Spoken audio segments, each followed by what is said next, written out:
Pozdravljeni na kanalu Prepovedana zgodovina. Tukaj razkrivamo pozabljene resnice naših prednikov. V tokratnem videu vas popeljemo v srce starodavne mitologije, v čas, ko so nad slovensko zemljo še kraljevali bogovi slovenskega rodu. Spoznali bomo zgodbo o triglavovih vitezih, o 300 jezdecih na črnih konjih, urancih, ki so varovali svetišče boga Triglava ob reki Odri. Kdo je bil Triglav, troglavi gospodar sveta? Kam so izginili njegovi varuhi? In ali bo legenda še vedno živela v nas?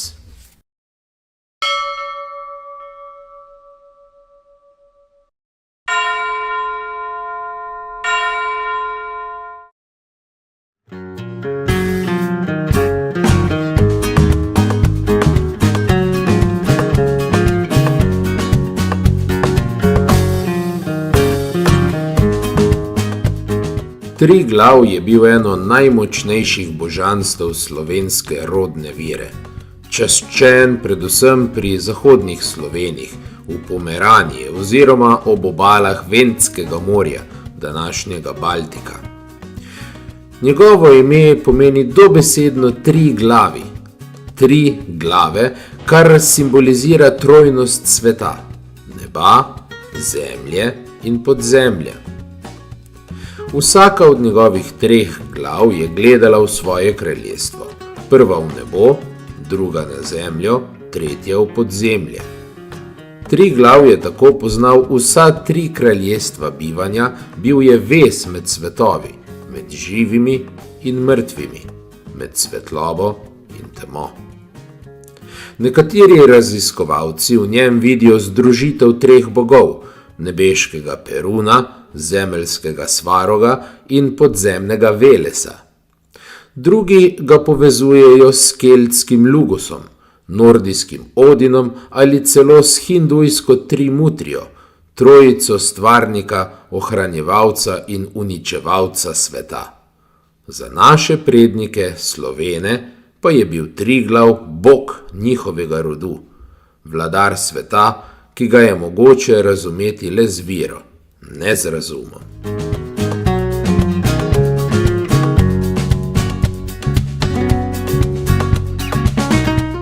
Njegov kip je stal v svetišču nad reko Odro, v mestu Ščečin. Bil je odet v zlato, kar je pričalo o božanski oblasti in svetosti.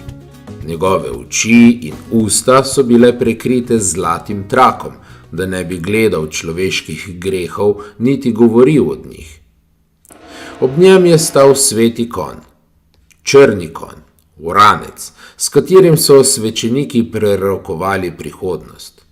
Ko je uranec stopal med 9 sulicami, so opazovali, kam se bo obrnil, in iz njegovega koraka brali voljo Boga. Med 9 sulicami zato, ker gre za trojno trojnost ali popolnost.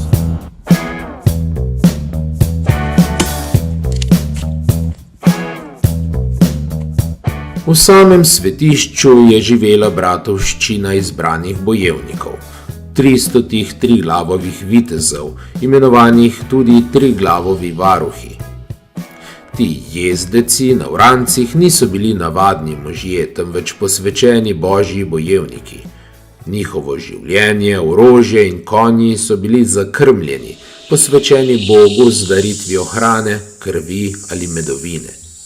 Zakrmljenost je bila staroslovenska oblika blagoslova, daritev, s katero so svečeniki orožje prepojili z močjo božanstva. Ko je bil meč zakrmljen, ni bil več le jeklo, postal je podaljšek božje roke. Tak meč je bil izvrševalec božje volje in bojevnik, ki ga je vihtel, je čutil, da se ne bojuje zase, temveč za svetost sveta. Tudi njihovi konji so bili zakrmljeni, posvečeni z obredno hrano, skrbno negovani in spoštovani kot sveti mediji Boga. Nihče, razen vitezov, jih ni smel jahati.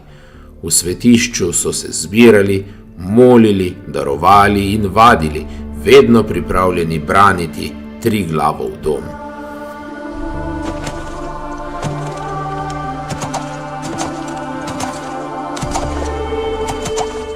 Dolga stoletja je Triglavovo svetišče stalo nad reko Odro kot žarek starodavne slovenske moči.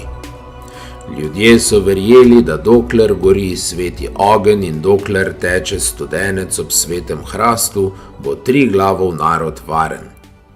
A leta 1124 je prišla huda ura preizkušnje. V deželo so vkorakali krščanski vojaki škofa Otona Bamberškega in vojska poljskega kneza Boleslava Krivoustega. Njihov cilj je bil jasen: uničiti slovensko rodno vero in pokristjaniti ljudstvo. Svečeniki so pripeljali vranca in v zemljo zasadili 9 sulic.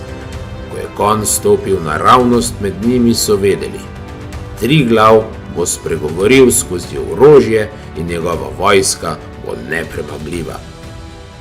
Vrata svetišča so se odprla in vseh 300 jezdecev je planilo iz templja kot črna nevihta. Topot njihovih vrancev je tresel zemljo, meči in sulice so se bliskale kot strele.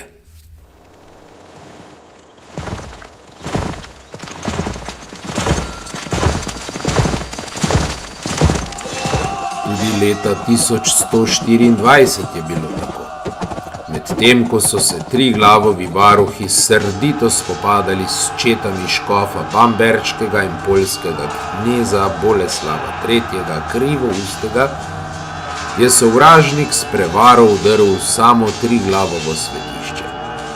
Ko je kip Triglava padel in se zlomil, se je bratovščina pogreznila v zemljo.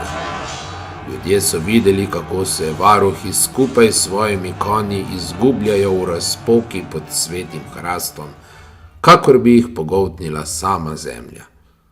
Nad mestom se je razlegel globok vzdih, kot da je izdihnil sam Bog. Škof Oton je razglasil zmago krščanskega boga in rodnoversko svetišče zažgal. Od Triglava sta ostala le pepel in legenda.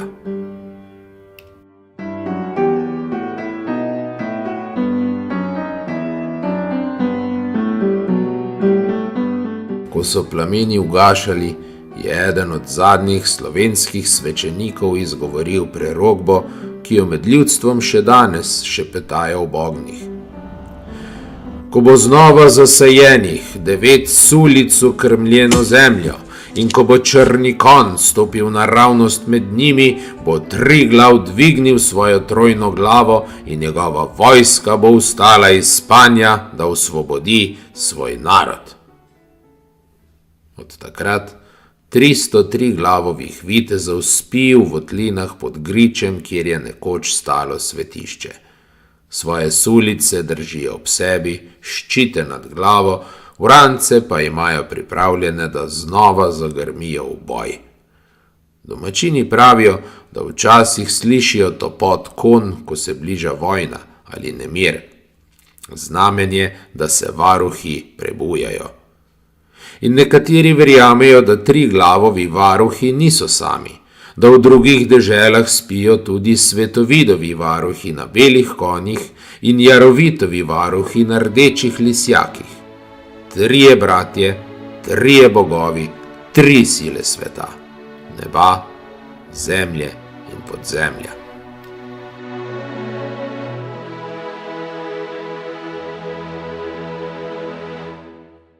Legenda o 300 Triglavovih vitezih je več kot pripovedka. Je spomin na čas, ko so Sloveni še slišali glas svojih bogov v vetru in vodi. Triglav, troglavi gospodar sveta, simbolizira ravnovesje med nebesnim, zemeljskim in podzemnim svetom. Ravnovesje, ki ga je človeštvo v svojem pohlepu izgubilo, a njegova moč še ni umrla. Še danes spi nekje pod zemljo skupaj s svojimi varuhi in čaka, da se 9 sulic znova zasadi v krmljeno zemljo. Ko bo prišla ura največje stiske, pravijo, bo črni konj stopil naravnost med njimi. Triglav bo odprl oči in jezdeci se bodo prebudili. Njihov drnec bo zatresel zemljo, njihove sulice in meči se bodo zaiskrili kot strele, Triglav bo znova dvignil svojo trojno glavo in svet bo spet začutil dih starodavnega rodnega boga. Do takrat pa varuhi čakajo v tišini, v globini, v skupini, zvesti svojemu bogu, čuvari skrivnosti, ki nikoli ne umre.